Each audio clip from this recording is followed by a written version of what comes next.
دیارە تورکیا لە ماوەی 20 ساڵی ڕابردووە بە تایبەتی پاش هاتنە سەر حزبی دادوگەشەپێدان و بە تایبەتر ئەردۆگانێکی لە بەرنامەکانیان ئەوە بوو دژمنەکانیان لە ئاستی ناوخۆیی و دەرەکی و نێودەوڵەتی بکەن بە سفر، بەڵام پێچەوانەکەی ڕێک وا دەرچوو.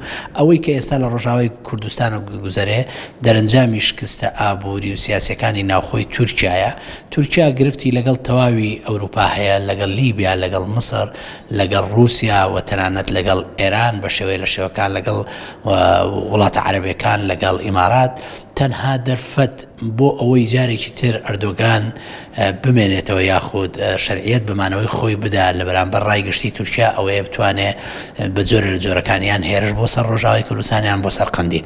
دیارە ئەمە بۆ خۆی یەکگرتووی و یەکدەنگی گەلی کوردیەوێ. ئەو پەرتەوازەیی کە لە باشووری کوردستان هەیە بەرامبەر هەڵوێستەکانی تورکیا لە هیچ وڵاتی ڕێپێدراو نییە، لە لیبیایە کە نامستەقڕە ڕێپێدراو نییە، لە هیچ جێک.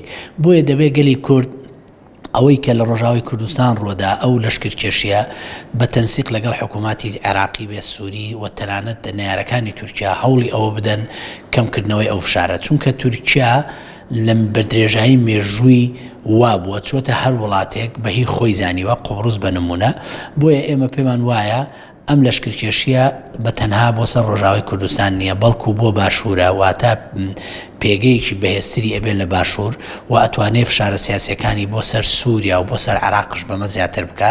بۆیە یەک هەڵوێستی و یەکدەنگی گەلی کورد و کۆمەلگای نێودەوڵەتی بەرامبەر ئەو هێرشانە زەڕورەوە. بیرمان نەچێت لە ئێستاە کرانەوەیکی ڕۆژاوای کوردستان بەڕووی وڵاتە یەکگرتوەکانی ئەمریکادا هەیە کە ئەمە تورکیای زۆر ساڵەت کردووە و ئەو ئەزمونە سەرکەوتووی لە ڕۆژاوای کوردستانەیە وەکو حکومڕانی و بە بەرجەستەکردنی چەمکی پێکەوە ژیان وای کردووە بە مەترسی ئەزانن لەسەر تورکیا.